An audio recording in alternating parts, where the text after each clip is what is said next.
Shoreviewken!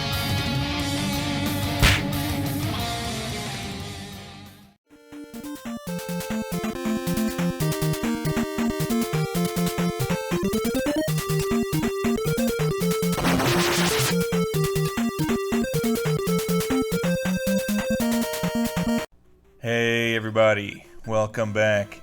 Today I'm taking a look at Wiley and Wright's RockBoard, that's Paradise, otherwise simply referred to as RockBoard.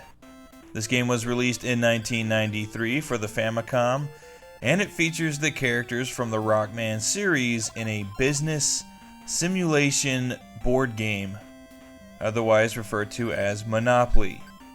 There's no doubt that that's what this game is, Monopoly with Mega Man characters, which is both a good and bad thing. You can't really complain about playing Monopoly, it's one of the greatest board games of all time, but is that really what people were demanding of the Mega Man series? I know there were plenty of other unlikely offshoots like soccer and kart racing, but a board game just seems like the exact opposite of what you'd expect from a Mega Man game, a series known for some of the greatest action platforming titles ever. Well, anyway, you all know the rules of Monopoly. You roll the dice, you move your piece, and you buy up properties. When other players land on your property, they have to pay you a bit of rent. In RockBoard, if you buy properties adjacent to one another, you increase the amount of rent they pay out. And if you're able to land on the same space multiple times, you can put more money into it to build it up, thus netting you even more in rent.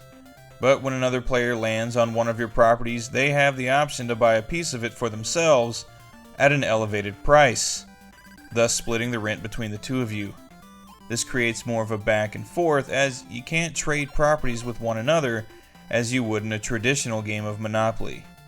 And of course the game is over when one person remains who hasn't gone totally broke.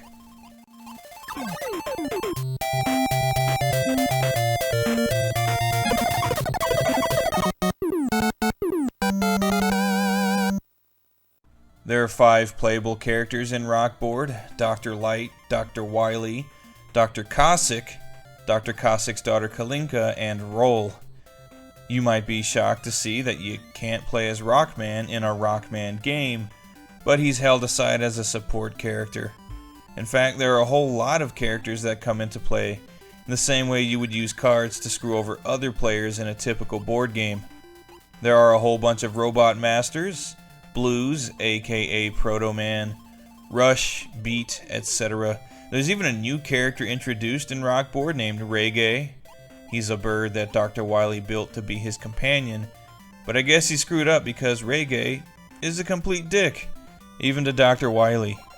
All of the different support characters have different effects, like forcing other players to skip turns, moving them to random parts of the board, or even draining a bit of their money.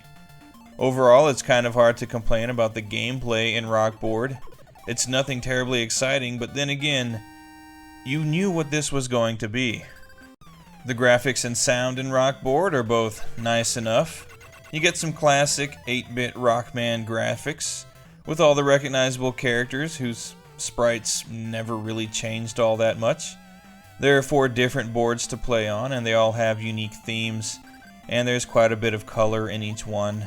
And overall, it's a decent looking game. The soundtrack is really good. It's basically classic Rockman tunes redone to sound a bit more leisurely. It is a board game after all. It can get a bit annoying hearing the same handful of sound effects over and over though, and that's not so good. On the whole, I'd say the graphics and sound are both good, but I wouldn't call them great. So if you're a die-hard Mega Man fan and you just have to have everything with his face on it, I'm sure you'd buy this game regardless of what I say about it. And that's okay. It's not a bad game. For everybody else though, I'd say just go back and play some of the original Mega Man games. And if the mood should strike you, save your money and just play a game of Monopoly. It's analog, I know, but it's still pretty fun.